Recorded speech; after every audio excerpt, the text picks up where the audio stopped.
सत्यभूत्यर्पकाय क्षित्याम् अत्यल्पभृत्येष्वपि कुजनकृतौद्धत्यभूत्याजकाय कर्त्रे धर्त्रे च हर्त्रे हयमुखहरये मुत्रपात्रे नमस्ते तस्मै कस्मैचिदस्मन्मनसि धृतकथा विस्मृतौ स्मारकाय प्रामाण्यस्य विरोध्येव अप्रामाण्यं भण्यते यतः तत्साकुत्सितशङ्काञ्च हुंकारेणैव वारयेत्।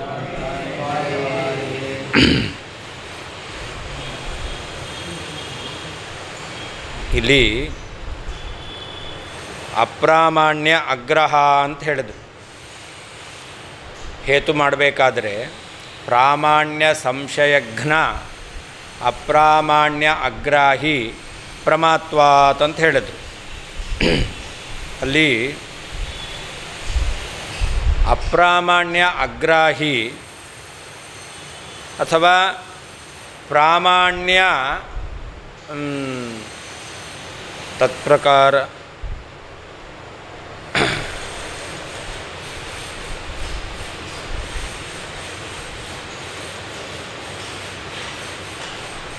ಪ್ರಾಮಾಣ್ಯ ಅಭಾವಗ್ರಾಹಿ, ಅಪ್ರಾಮಾಣ್ಯ ಅಗ್ರಾಹಿ, ಪ್ರಾಮಾಣ್ಯ ಅಭಾವ ಅಗ್ರಾಹಿ, ಪ್ರಾಮಾಣ್ಯ ಅಭಾವಗ್ರಾಹಿ ಅಂತ ಅರ್ಥವನ್ನು ಇಟ್ಕೊಳ್ಳೋದು ಹೇಗೆ ಅಂತ ಇಲ್ಲಿ ಯಥಾರ್ಥ ಜ್ಞಾನ ಅದು ಅಪ್ರಾಮಾಣ್ಯ ಅಗ್ರಾಹಿಯಾದದ್ದು ಅಂತ ಹೇಳಿದ್ರು. ಅಪ್ರಾಮಾಣ್ಯ ಅಂದ್ರೇನು? ಅಪ್ರಾಮಾಣ್ಯ ಅಂತಂದರೆ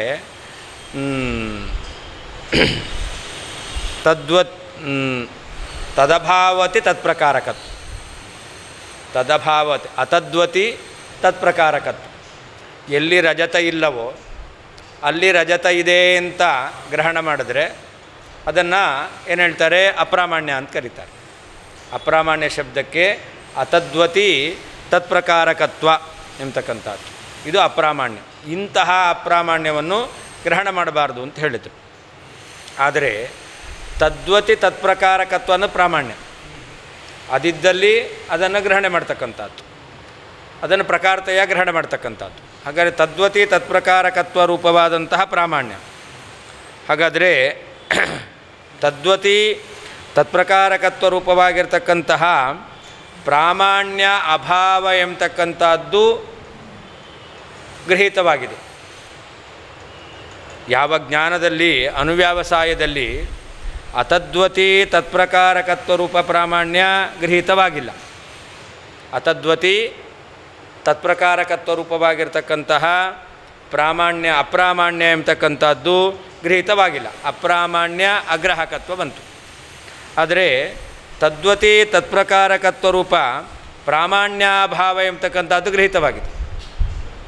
ತದ್ವತಿ ತತ್ಪ್ರಕಾರಕತ್ವ ರೂಪವಾದ ಪ್ರಾಮಾಣ್ಯ ಅಭಾವ ಎಂಬತಕ್ಕಂಥದ್ದು ಗೃಹೀತವಾಗಿದೆ, ಅಪ್ರಾಮಾಣ್ಯ ಗೃಹೀತವಾಗಿಲ್ಲ. ಅಪ್ರಾಮಾಣ್ಯ ಅಂದ್ರೇನು? ಅತದ್ವತಿ ತತ್ಪ್ರಕಾರಕತ್ವ. ಯಾವುದು ಎಲ್ಲಿಲ್ಲವೋ ಅಲ್ಲಿ ಅದಿದೆ ಅಂತ ಗ್ರಹಣ ಮಾಡಲಿಲ್ಲ, ಆದರೆ ಯಾವುದು ಎಲ್ಲಿದೆಯೋ ಅಲ್ಲಿ ಇದೆ ಅಂತ ಗ್ರಹಣ ಮಾಡಲಿಲ್ಲ. ಎರಡು ವ್ಯತ್ಯಾಸ ಗೊತ್ತಾಯ್ತಾ? ಯಾವುದು ಎಲ್ಲಿಲ್ಲವೋ ಅಲ್ಲಿ ಅದು ಇದೆ ಅಂತ ಗ್ರಹಣ ಮಾಡೋದು ಇದು ಅಪ್ರಾಮಾಣ್ಯ. ಶುಕ್ತಿಯಲ್ಲಿ ರಜತ ಇಲ್ಲ, ಆದರೆ ಶುಕ್ತಿಯು ರಜತ ಅಲ್ಲ. ಶುಕ್ತಿಯಲ್ಲಿ ರಜತತ್ವ ಇಲ್ಲ, ಶುಕ್ತಿಯು ರಜತ ಅಲ್ಲ. ಹಾಗಾದರೆ ಶುಕ್ತಿಯಲ್ಲಿ ರಜತತ್ವ ಇದೆ ಅಂತ ಗ್ರಹಣ ಮಾಡೋದು ಅತದ್ವತಿ ತತ್ಪ್ರಕಾರಕತ್ವ. ಇದನ್ನು ಗ್ರಹಣ ಮಾಡಲ್ಲ. ಆದರೆ ತದ್ವತಿ ತತ್ಪ್ರಕಾರಕತ್ವ ಅಂದರೆ ಶುಕ್ತಿಯಲ್ಲಿ ಶುಕ್ತಿತ್ವ ಇದೆ, ಆದರೆ ಶುಕ್ತಿಯಲ್ಲಿ ಶುಕ್ತಿತ್ವ ಇದೆ ಅಂತ ಗ್ರಹಣ ಮಾಡಲಿಲ್ಲ. ಹಾಗಾದರೆ ಇದು ಕೂಡ ಏನಾಯಿತು? ಇದು ಒಂದು ರೀತಿಯಾಗಿರ್ತಕ್ಕಂಥ ದೋಷವೇ ಆಯಿತು. ಅದನ್ನು ಹೇಳಿಲ್ವಲ್ಲ ಅಂತ ಪ್ರಶ್ನೆ ಬಂದರೆ ಅದಕ್ಕೆ ಹೇಳ್ತಾರೆ ಪ್ರಾಮಾಣ್ಯಸ್ಯ ವಿರೋಧ್ಯೇವ ಅಪ್ರಾಮಾಣ್ಯಂ ಭಣ್ಯತೆ. ಅಪ್ರಾಮಾಣ್ಯ ಶಬ್ದಕ್ಕೆ ತದಭಾವವತಿ ತತ್ಪ್ರಕಾರಕತ್ವ ಅಂತ ಅರ್ಥ ಅಲ್ಲ, ಪ್ರಾಮಾಣ್ಯಕ್ಕೆ ವಿರುದ್ಧವಾದದ್ದು. ತದ್ವತಿ ತತ್ಪ್ರಕಾರಕತ್ವಕ್ಕೆ ವಿರುದ್ಧವಾದದ್ದು ಯಾವುದು ಅದೆಲ್ಲ ಅಪ್ರಾಮಾಣ್ಯ ಅಂತ ಹೇಳ್ತೇವೆ. ತದ್ವತಿ ತತ್ಪ್ರಕಾರಕತ್ವಕ್ಕೆ ವಿರುದ್ಧವಾದ ತದ್ವತಿ ತತ್ಪ್ರಕಾರಕತ್ವವನ್ನು ಗ್ರಹಣ ಮಾಡಲಿಲ್ಲ ಅಂದರೂ ಕೂಡ ತದ್ವತಿ ತತ್ಪ್ರಕಾರಕತ್ವಕ್ಕೆ ವಿರುದ್ಧವೇ ಅದು. ಆದ್ದರಿಂದಾಗಿ ಅತದ್ವತಿ ತತ್ಪ್ರಕಾರಕತ್ವ ಎಂಬತಕ್ಕಂಥದ್ದು ಪ್ರಾಮಾಣ್ಯಕ್ಕೆ ವಿರೋಧಿಯಾದದ್ದು, ಅದು ಅಪ್ರಾಮಾಣ್ಯ ಅಂತ ಕರೀತಾರೆ. ಹಾಂ ಏನು ಅದೇ ಇದಂಬ್ರಹಿತಂ ಜ್ಞಾನ ಬಂತು. ಶುಕ್ತಿಯು ರಜತ ಅಲ್ಲ, ಅತದ್ವತಿ ತತ್ಪ್ರಕಾರಕತ್ವ, ರಜತ ಅಲ್ಲದೇ ಇದ್ದದ್ದನ್ನು ರಜತ ಅಂತ ಗ್ರಹಣ ಮಾಡಿತ್ತು. ಇನ್ನು ಎಲ್ಲಿ ತದ್ವತಿ ತತ್ಪ್ರಕಾರಕತ್ವ ಇರಬೇಕು, ತದ್ವತಿ ತತ್ಪ್ರಕಾರಕತ್ವವನ್ನು ಗ್ರಹಣ ಮಾಡಲಿಲ್ಲ. ಎಲ್ಲಿ ಅಂತಂದರೆ ಈಗ ಸಂಶಯಾತ್ಮಕ ಜ್ಞಾನ ಬಂತು ಅಂತ ಇಟ್ಕೊಳ್ಳೋಣ, ಅಲ್ಲಿ ತದ್ವತಿ ತತ್ಪ್ರಕಾರಕತ್ವ ಗ್ರಹಣ ಆಗಿಲ್ಲ. ಹಾಂ, ತದ್ವತಿ ತತ್ಪ್ರಕಾರಕತ್ವ ಗ್ರಹಣ ಆಗಿಲ್ಲ, ಅದು ಒಂದು ರೀತಿಯಲ್ಲಿ ಅಪ್ರಾಮಾಣ್ಯ. ಹಾಂ ಹಾಂ ಹೌದು, ತದ್ವತಿ ತತ್ಪ್ರಕಾರಕತ್ವ ಗೃಹೀತ ಆಗಿಲ್ಲ, ಆದರೆ ಅಪ್ರಾಮಾಣ್ಯ ಗೃಹೀತ ಆಗಿಲ್ಲ.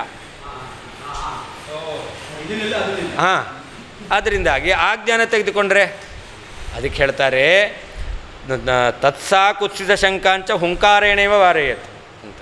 ಇಲ್ಲಿ ಅಪ್ರಾಮಾಣ್ಯ ಶಬ್ದಕ್ಕೆ ಕೇವಲ ತದಭಾವತಿ ಅತದ್ವತಿ ತತ್ಪ್ರಕಾರಕತ್ವ ಅಂತ ಅರ್ಥ ಹೇಳಲಿಲ್ಲ ನಾವು, ಪ್ರಾಮಾಣ್ಯ ವಿರೋಧಿ ಅಂತ ಹೇಳಿದ್ದು.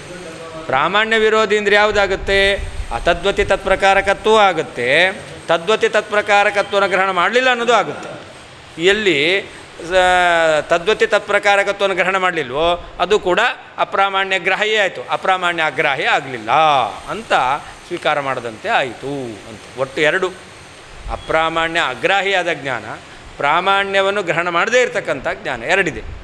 ಅಪ್ರಾಮಾಣ್ಯ ಅಗ್ರಾಹ್ಯ ಆದದ್ದನ್ನು ಹೇಳಿದ್ರಿ ನೀವು, ಆದರೆ ಪ್ರಾಮಾಣ್ಯವನ್ನು ಗ್ರಹಣ ಮಾಡದೇ ಇರ್ತಕ್ಕ ಪ್ರಾಮಾಣ್ಯಾಭಾವವನ್ನು ಗ್ರಹಣ ಮಾಡ್ತಕ್ಕಂಥದ್ದು ಇದೆಯಲ್ಲ ಅಂತ ಹೇಳಿದರೆ, ಪ್ರಾಮಾಣ್ಯಾಭಾವವನ್ನು ಗ್ರಹಣ ಮಾಡಿದರೂ ಕೂಡ ಅಪ್ರಾಮಾಣ್ಯ ಅಗ್ರಾಹಿ ಅಂತ ಆಗಲಿಲ್ಲ, ಅಪ್ರಾಮಾಣ್ಯ ಗ್ರಾಹಿ ಆಯಿತು. ಅಪ್ರಾಮಾಣ್ಯ ಶಬ್ದಕ್ಕೆ ಏನರ್ಥ ಅಂತಂದರೆ ಪ್ರಾಮಾಣ್ಯಕ್ಕೆ ವಿರುದ್ಧವಾದದ್ದು ಯಾವುದೋ ಅದನ್ನು ಗ್ರಹಣ ಮಾಡೋದು, ಗ್ರಹಣ ಮಾಡಬಾರ್ದು ಅಂತ ಅರ್ಥ. ಅಪ್ರಾಮಾಣ್ಯ ಅಗ್ರಾಹಿ ಅಂದರೆ ಪ್ರಾಮಾಣ್ಯಕ್ಕೆ ವಿರುದ್ಧವಾದನ್ನು ಗ್ರಹಣ ಮಾಡಬಾರ್ದು ಅಂತ, ಇದು ಗ್ರಹಣ ಮಾಡದಂತೆ ಆಯಿತು. ತದ್ವತಿ ತತ್ಪ್ರಕಾರಕತ್ವ ಅಭಾವವನ್ನು ಗ್ರಹಣ ಮಾಡಿದೆ ಅಂತಂದರೆ ಪ್ರಾಮಾಣ್ಯಕ್ಕೆ ವಿರೋಧಿಯಾದನ್ನು ಗ್ರಹಣ ಮಾಡಿದೆ ಅಂತ ಆಯಿತು ಅಂತ ಹೇಳ್ತಾ ಇದ್ದಾರೆ.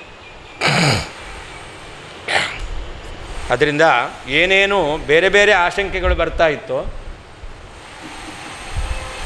ಅದು ಸೌಂಡ್ ಕೊಡಬೇಕಷ್ಟೆ,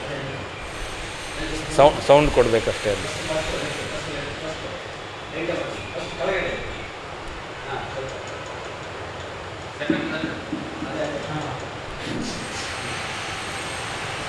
ಯತಃ ಯಾವ ಕಾರಣದಿಂದ ಅಪ್ರಾಮಾಣ್ಯವು ಪ್ರಾಮಾಣ್ಯಸ್ಯ ಪ್ರಾಮಾಣ್ಯಕ್ಕೆ ವಿರೋಧಿಯೇವ ವಿರುದ್ಧವಾಗಿದೆ ಎಂಬತಕ್ಕಂತಹ ಅರ್ಥವನ್ನೇ ಬಣ್ಯತೆ ಹೇಳ್ತಾ ಇದೆಯೋ ತತ್ ಆ ಕಾರಣದಿಂದ ಸಾ ಆ ಜ್ಞಾನವು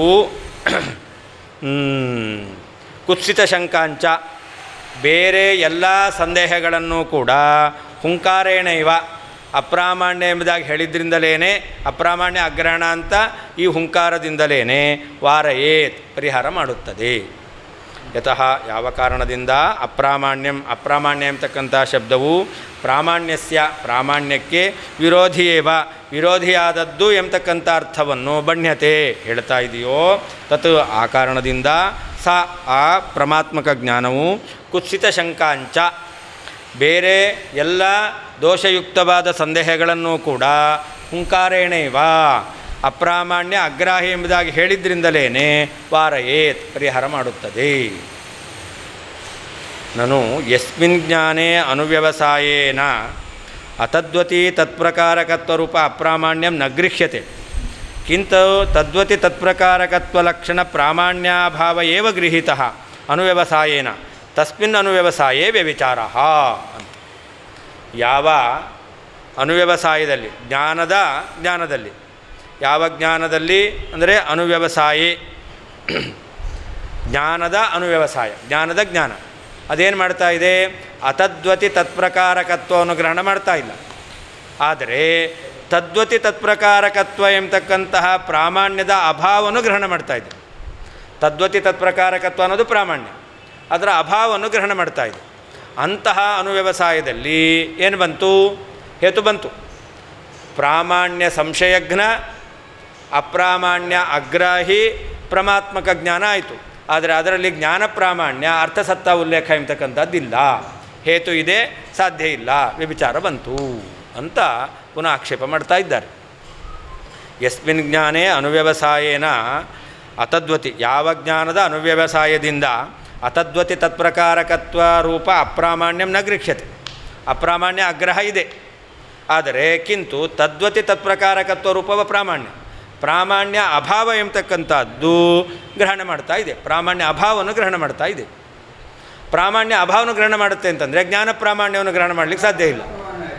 ಆದ್ದರಿಂದಾಗಿ ಅಂತಹ ಅನುವ್ಯವಸಾಯದಲ್ಲಿ ಹೇತು ಬಂತು, ಸಾಧ್ಯ ಬರಲಿಲ್ಲ. ತಸ್ಮಿನ್ ಅನುವ್ಯವಸಾಯೇ ವ್ಯಭಿಚಾರ ತತ್ರ ಅಪ್ರಾಮಾಣ್ಯ ಅಗ್ರಹೇಪಿ ಪ್ರಾಮಾಣ್ಯಾಭಾವಸ್ಯ ಗ್ರಹಣೇನ ಜ್ಞಾನಂ ಪ್ರಮಾಣವಾ ಇತಿ ಸಂಶಯಜನನೇನ ಉಕ್ತಹೇತೋ ವಿದ್ಯಮಾನತ್ವಾತ್ ಉಕ್ತಸಾಧ್ಯಸ್ಯ ಚ ಅಭಾವಾತ್ ವ್ಯಭಿಚಾರ ಅಂತ ಕಡೆಯಲ್ಲಿ ಅಪ್ರಾಮಾಣ್ಯ ಅಗ್ರಹ ಆಗಿದೆ, ಆದರೆ ಪ್ರಾಮಾಣ್ಯ ಅಭಾವ ಗ್ರಹಣ ಮಾಡಿರೋದ್ರಿಂದ ಆ ಜ್ಞಾನವು ಪ್ರಮಾವೋ ಅಲ್ಲವೋ ಎಂಬತಕ್ಕಂಥ ಸಂಶಯ ಎಂಬತಕ್ಕಂಥದ್ದು ಬರ್ತಾ ಇದೆ. ಪ್ರಮಾಣವಾಯಿತಿ ಸಂಶಯ ಜನನೇನ ಉಕ್ತಹೇತೋ ವಿದ್ಯಮಾನತ್ವ, ಪ್ರಾಮಾಣ್ಯ ಸಂಶಯಘ್ನ ಅಪ್ರಾಮಾಣ್ಯ ಅಗ್ರಾಹಿ ಪ್ರಮಾತ್ವ ಎಂಬತಕ್ಕಂಥ ಹೇತು ಬಂತು, ಆದರೆ ಏನು ಬರಲಿಲ್ಲ, ಅಲ್ಲಿ ಸಾಧ್ಯ ಇಲ್ಲ.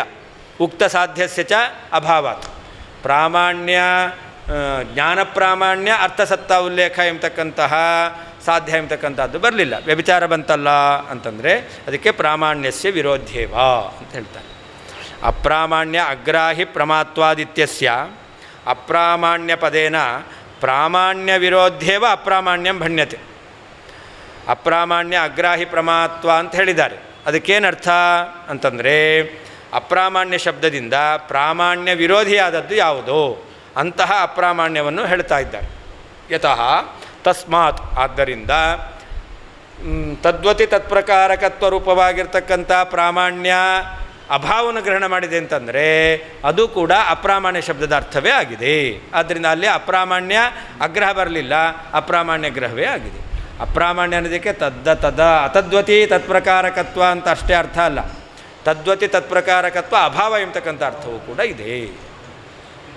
ತಥಾಚ ಪ್ರಾಮಾಣ್ಯ ಸಂಶಯಜ್ಞ ಪ್ರಾಮಾಣ್ಯ ವಿರೋಧ್ಯಗ್ರಾಹಿ ಪ್ರಮಾತ್ವಾದಿತಿ ನಿಕೃಷ್ಟಂ ಹೇತುಸ್ವರೂಪಂ. ಹಾಗಾದರೆ ಹೇತು ಏನಾಯಿತು? ಪ್ರಾಮಾಣ್ಯ ಸಂಶಯಜ್ಞ ಅಪ್ರಾಮಾಣ್ಯ ಅಗ್ರಾಹಿ ಅಂತಿದೆ, ಅದಕ್ಕೆ ಪ್ರಾಮಾಣ್ಯ ವಿರೋಧಿ ಅಗ್ರಾಹಿ ಅಂತ ಅರ್ಥ.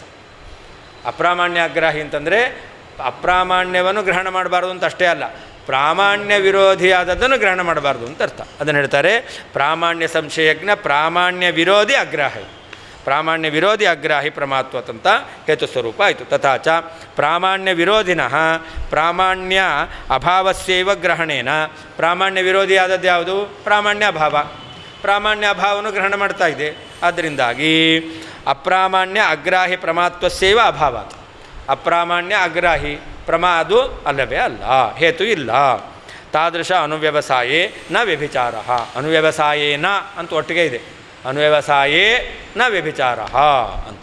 ಅಂತಹ ಅನುವ್ಯವಸಾಯದಲ್ಲಿ ವ್ಯಭಿಚಾರ ಇಲ್ಲ. ಸಮಾನ ಪ್ರಕಾರಕಯೋರೇವ ನಿವರ್ತ್ಯ ನಿವರ್ತಕ ಭಾವ ಅಂಗೀಕಾರಾತ್. ಯಾವುದಕ್ಕೆ ನಿವರ್ತ್ಯ ನಿವರ್ತಕ ಭಾವ ಇದೆ ಅಂತಂದರೆ ಸಮಾನ ಪ್ರಕಾರಕ. ಈಗ ಘಟಾಜ್ಞಾನ ಇದೆ, ಘಟಾಜ್ಞಾನ ಯಾವುದರಿಂದ ನಿವೃತ್ತಿ ಆಗುತ್ತೆ? ಘಟಜ್ಞಾನದಿಂದಲೇ. ಘಟಪ್ರಕಾರಕ ಅಜ್ಞಾನ ಘಟಪ್ರಕಾರಕ ಜ್ಞಾನದಿಂದ ನಿವೃತ್ತಿ ಆಗುತ್ತೆ. ಸಮಾನ ಪ್ರಕಾರಕ, ಅಜ್ಞಾನದಲ್ಲಿಯೂ ಘಟವೇ ಪ್ರಕಾರ, ಜ್ಞಾನದಲ್ಲಿಯೂ ಘಟವೇ ಪ್ರಕಾರ. ಹೀಗೆ ಘಟಪ್ರಕಾರಕ ಅಜ್ಞಾನವು ಘಟಪ್ರಕಾರಕ ಜ್ಞಾನದಿಂದ ನಿವೃತ್ತಿ ಆಗುತ್ತೆ. ಹಾಗಾದರೆ ನಿವರ್ತ್ಯ ನಿವರ್ತಕ ಭಾವ, ನಿವರ್ತ್ಯ ಅಜ್ಞಾನ, ನಿವರ್ತಕ ಜ್ಞಾನ.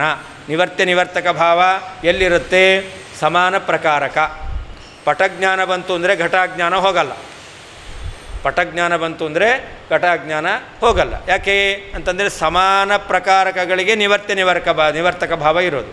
ಇಲ್ಲಿರೋದು ಘಟಪ್ರಕಾರಕ ಅಜ್ಞಾನ, ಜ್ಞಾನ ಬಂದದ್ದು ಪಟಪ್ರಕಾರಕ. ಪಟಪ್ರಕಾರಕ ಜ್ಞಾನದಿಂದ ಘಟಪ್ರಕಾರಕ ಅಜ್ಞಾನ ಎಂಬತಕ್ಕಂಥದ್ದು ನಿವೃತ್ತಿ ಆಗೋದಿಲ್ಲ. ಸಮಾನ ಪ್ರಕಾರಕಯೋರೇವ ನಿವರ್ತ್ಯ ನಿವರ್ತಕ ಭಾವಾಂಗೀಕಾರಾತ್ ಸಂಶಯಜ್ಞ ಪದೇನೈವ ವ್ಯಾಪ್ಯದರ್ಶನಸ್ಯಾಪಿ ವ್ಯಾವರ್ತಕತ್ವಾತ್ ನ ತದ್ವ್ಯಾವೃತ್ಯರ್ಥಂ ಪೃಥಗ್ ವಿಶೇಷಣಂ ಇತಿ ದ್ರಷ್ಟವ್ಯಂ. ಆದ್ದರಿಂದ ಇಲ್ಲಿ ಸಂಶಯಜ್ಞ ಎಂಬತಕ್ಕಂತಹ ಪದವನ್ನು ಹೇಳಿದ್ರಿಂದಲೇ ಆ ಸಂಶಯ ವ್ಯಾಪ್ಯವಾಗಿರ್ತಕ್ಕಂಥ ಜ್ಞಾನವನ್ನೂ ಕೂಡ ನಿವಾರಣೆ ಮಾಡಿದಂತೆ ಆಯಿತು.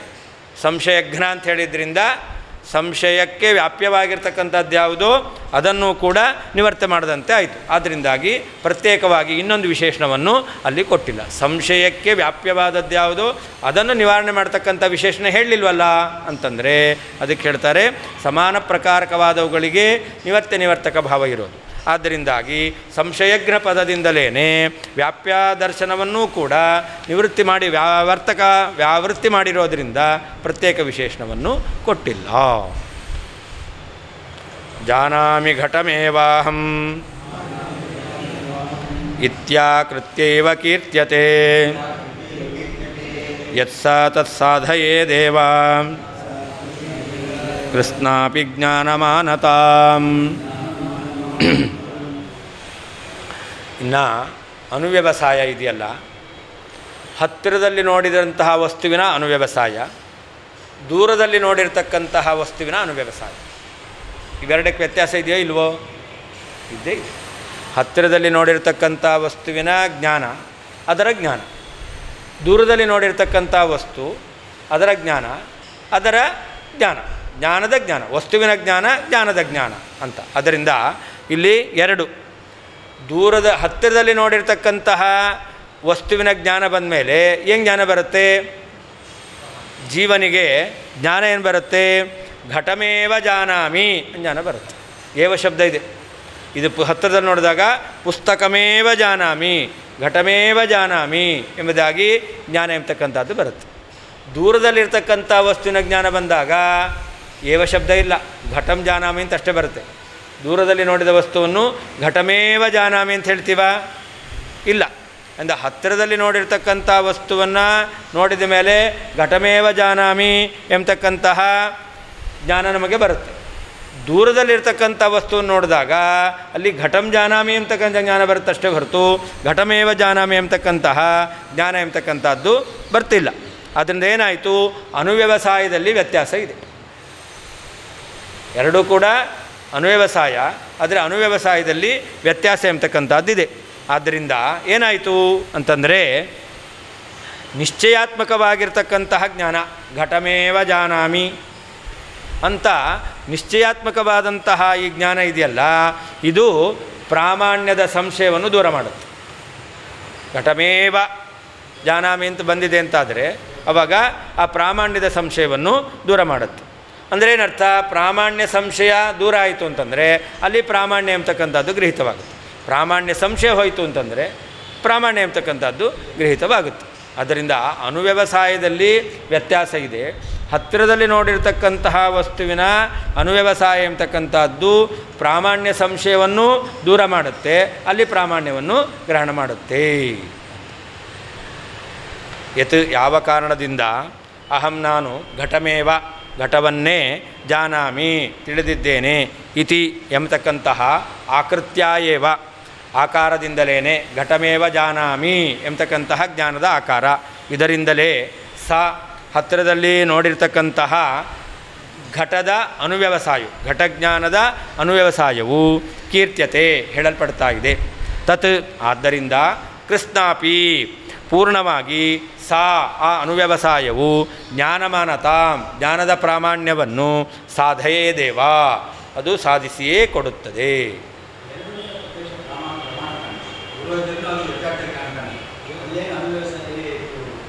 ಅದಕ್ಕೆ ದೂರದಲ್ಲಿ ನೋಡಿದ ವಸ್ತುವಿನ ಅನುವ್ಯವಸಾಯ ಬರೋದು ಹೇಗೆ? ಘಟಂ ಜಾನಾಮಿ.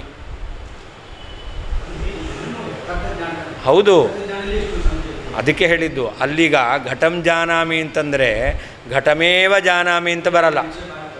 ಹಾಂ, ಆದ್ದರಿಂದ ಎಲ್ಲಿ ನಾವು ಘಟಮೇವ ಜಾನಾಮಿ ಎಂಬುದಾಗಿ ಅನುವ್ಯವಸಾಯ ಬರುತ್ತೋ ಅಂತಹ ಕಡೆಯಲ್ಲಿ ಪ್ರಾಮಾಣ್ಯ ಸಂಶಯ ಇಲ್ಲವೇ ಇಲ್ಲ, ಪ್ರಾಮಾಣ್ಯ ನಿಶ್ಚಯ ಆಗಿ ಆಗುತ್ತೆ. ಅಲ್ಲಿ ಆದರೆ ಅದನ್ನು ಮುಂದೆ ಹೇಳ್ತಾರೆ. ಅಂದರೆ ಘಟಮೇವ ಜಾನಾಮಿ ಎಂಬತಕ್ಕಂತಹದ್ದು ಬರುತ್ತೆ ಅಂತಾದರೆ ಅಲ್ಲಿ ಸಂಶಯಕ್ಕೆ ಅವಕಾಶ ಇಲ್ಲವೇ ಇಲ್ಲ.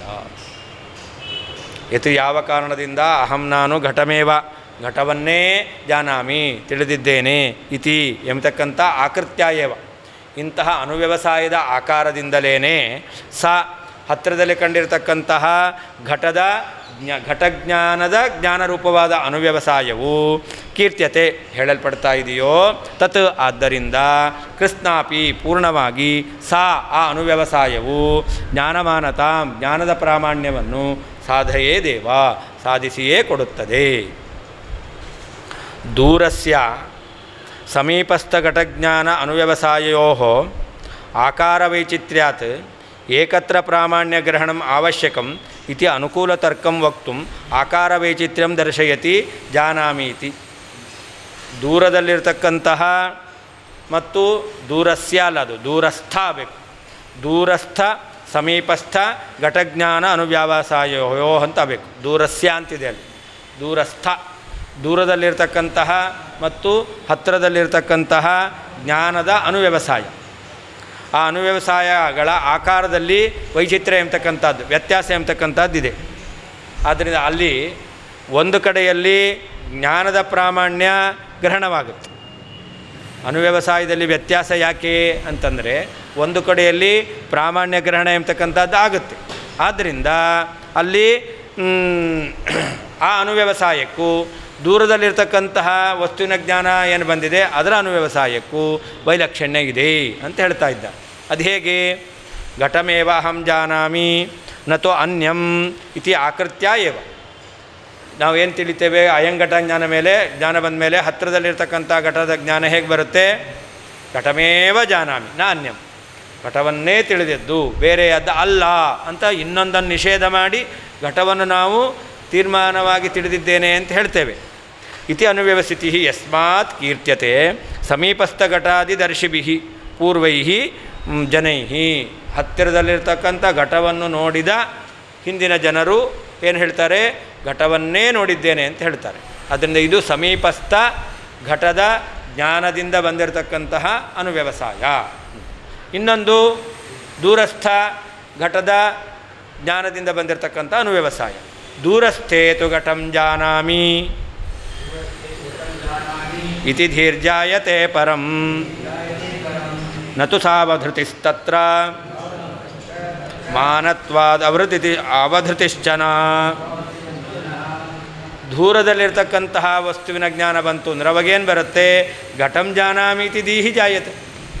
ಘಟಮೇವ ಜಾನಾಮಿ ಎಂಬತಕ್ಕಂತಹ ಅನುವ್ಯವಸಾಯ ಬರಲ್ಲ, ಘಟವನ್ನು ತಿಳಿದಿದ್ದೇನೆ ಎಂಬತಕ್ಕಂತಹ ಜ್ಞಾನ ಬರ್ತಾ ಇದೆ. ಆದ್ದರಿಂದ ನತು ಸಾವಧೃತಿ ಅಂತ ಅಲ್ಲಿ ಆಗಬೇಕಾದ್ರೆ ನಿಶ್ಚಯ ಎಂಬತಕ್ಕಂಥದ್ದು ಇಲ್ಲ. ಆದ್ದರಿಂದ ಮಾನತ್ವ ಅವಧೃತಿಶ್ಚನ ಪ್ರಾಮಾಣ್ಯದ ನಿಶ್ಚಯವೂ ಕೂಡ ಆಗಲ್ಲ. ಅಹಂ ಘಟಂ ಜಾನಾಮಿ, ಅಹಂ ಘಟಮೇವ ಜಾನಾಮಿ, ವ್ಯತ್ಯಾಸ ಇದೆಯಾ ಇಲ್ಲೋ? ಹಾಗಾದರೆ ಎಲ್ಲಿ ಅಹಂ ಘಟಮೇವ ಜಾನಾಮಿ ಜ್ಞಾನ ಬರುತ್ತೋ ಅಲ್ಲಿ ಪ್ರಾಮಾಣ್ಯ ನಿಶ್ಚಯ ಆಗುತ್ತೆ. ಅದು ಸಂಶಯವನ್ನು ದೂರ ಮಾಡಿ. ಸಂಶಯಘ್ನ ಪ್ರಾಮಾಣ್ಯ ಸಂಶಯಘ್ನ ಯಾವುದು? ಅಹಂ ಘಟಮೇವ ಜಾನಾಮಿ ಅಂತಕ್ಕಂಥದ್ದು. ಅಪ್ರಾಮಾಣ್ಯ ಅಗ್ರಾಹಿ ಪ್ರಮ, ಅದರಿಂದ ಜ್ಞಾನ ಪ್ರಾಮಾಣ್ಯ ಅಂತಕ್ಕ ನಿಶ್ಚಯವಾಗುತ್ತೆ. ಆದರೆ ದೂರಸ್ಥ ವಸ್ತುವಿನ ಜ್ಞಾನ ಬಂತು, ಅದರ ಅನುವ್ಯವಸಾಯ ಬಂತು ಅಂತಂದರೆ ಏನು ಜ್ಞಾನ ಬರುತ್ತೆ? ಘಟಂ ಜಾನಾಮಿ ಅಂತ ಬರುತ್ತೆ. ಘಟಂ ಜಾನಾಮಿ ಬರುತ್ತೆ ಅಂತ ಜ್ಞಾನ ಬಂದಿದೆ ಅಂತಂದರೆ ಅಲ್ಲಿ ಪ್ರಾಮಾಣ್ಯ ನಿಶ್ಚಯ ಆಗಲ್ಲ. ಅದನ್ನೇ ಹೇಳ್ತಾ ಇದ್ದಾರೆ, ಅದು ನಿಶ್ಚಯಾತ್ಮಕವಾದದ್ದಲ್ಲ. ಆದ್ದರಿಂದ ಮಾನತ್ವ ಅವಧೃತಿಶ್ಚನ ಪ್ರಾಮಾಣ್ಯ ನಿಶ್ಚಯ ಅಂತಕ್ಕಂಥದ್ದು ಆಗೋದಿಲ್ಲ.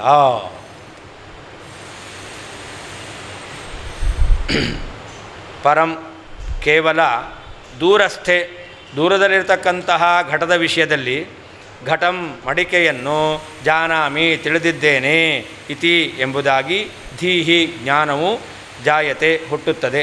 ತತ್ರ ದೂರದಲ್ಲಿರ್ತಕ್ಕಂತಹ ಘಟದ ವಿಷಯದಲ್ಲಿ ಸಾವಧೃತಿ ನಿಶ್ಚಯಾತ್ಮಕವಾದಂತಹ ಜ್ಞಾನವು ನ ಇರುವುದಿಲ್ಲ. ಮತ್ತು ಮಾನತ್ವ ಅವಧೃತಿ ಪ್ರಾಮಾಣ್ಯ ನಿಶ್ಚಯವೂ ಕೂಡ ನ ಇಲ್ಲ. ಪರಂ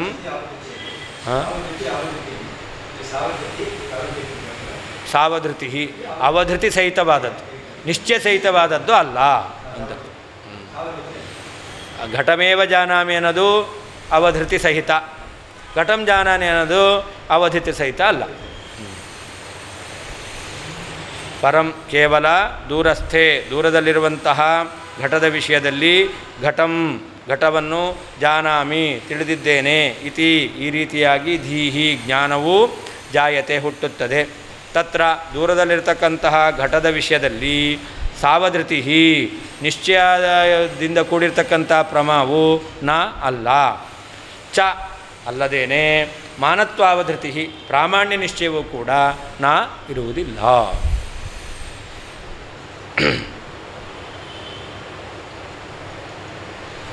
ದೂರಸ್ಥೇತು ಪರಂ ಕೇವಲಂ ಘಟಂ ಜಾನಾಮೀತಿ ಧೀಹಿ ಸಮುಗ್ಧಾಕಾರೇಣೇವ ಜಾಯತೆ. ಘಟವನ್ನು ನೋಡಿದ್ದೇನೆ, ಘಟವನ್ನು ಬಿಟ್ಟು ಬೇರೆದನ್ನು ನೋಡಿಲ್ಲ ಅಂತ ಬರಲ್ಲ. ಘಟಮೇವ ಜಾನಾಮಿ ನಾಣ್ಯಂ ಅಂತ ಹಿಂದೆ ಹೇಗೆ ಹೇಳಿದ್ರು ಹಾಗೆ ದೂರದಲ್ಲಿರ್ತಕ್ಕಂಥ ಘಟವನ್ನು ನೋಡಿದಾಗ ಘಟವನ್ನೇ ನೋಡಿದ್ದೇನೆ ಬೇರೆದಲ್ಲ ಅಂತ ನಮಗೆ ನಿಶ್ಚಯವಾದ ಜ್ಞಾನ ಬರೋದಿಲ್ಲ. ಮತ್ತು ಘಟವನ್ನು ನೋಡಿದ್ದೇನೆ ಎಂಬುದಾಗಿ ಸಮುಗ್ಧಾಕಾರೇಣೇವ ಜಾಯತೆ, ನಮಗೆ ಅದು ಘಟವೂ ಆಗಿರಬಹುದು ಅಂತ ಘಟವನ್ನು ತಿಳಿದಿದ್ದೇನೆ ಎಂಬುದಾಗಿ ಇತರ ವ್ಯಾವೃತ್ತಿ ಇಲ್ಲದ ಹಾಗೆ ಜ್ಞಾನ ಎಂಬತಕ್ಕಂಥದ್ದು ಬರುತ್ತೆ. ನತು ಸಾವಧೃತಿ ಅದನ್ನು ಹೇಳ್ತಾರೆ. ನತು ಸಾವಧೃತಿ ಘಟಮೇವ ಇತಿ ಅವಧಾರಣ ಸಹಿತ ನ, ಅದು ಘಟವನ್ನೇ ನೋಡಿದ್ದೇನೆ ಎಂಬುದಾಗಿ ಅವಧೃತಿ ಸಹಿತವಾಗಿ ಆ ಅನುವ್ಯವಸಾಯ ಎಂಬತಕ್ಕಂಥದ್ದಿಲ್ಲ.